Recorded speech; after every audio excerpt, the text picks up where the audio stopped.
সুপ্রিয় দর্শক মণ্ডলী, পাকিস্তানের সাবেক প্রেসিডেন্ট ইমরান খানের দল পিটিআই, পাকিস্তান তেহরিকে ইনসাফ অর্থাৎ ইনসাফের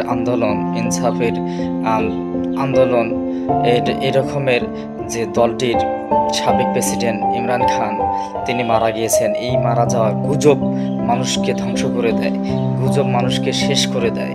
আজকে সারা বিশ্বের মিডিয়া এটা নিয়ে তোলপাতাল শুরু করেছে। আসলে আপনারা ধীর বুঝে শুনে এবং সেই প্রেক্ষাপট অনুযায়ী কাজ করবেন, দেখবেন যে আসলে গুজব কিনা, সেটার বাস্তবতা আছে কিনা। এই দেখেন আজকে অনেক মারামারি শুরু হয়ে গিয়েছে পাকিস্তানে।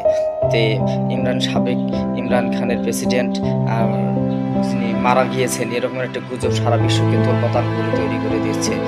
তদ্রুপ এখান থেকে একটা শিক্ষা নেওয়া দরকার আমাদেরকে, যে আসলে আমরা বাস্তবতাটা বুঝবো যে, এবং সেটা গুজব কিনা সেটা আমরা শুনবো।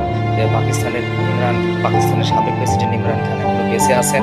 বর্তমান প্রেসিডেন্ট তিনি বলেছেন যে তিনি অনেক সুন্দর রয়েছেন, ভালো রয়েছেন, তাকে অনেক ভালো জায়গায় রাখা হয়েছে, তাকে তার জেলখানা থেকে সারিয়ে দেওয়া হয়নি।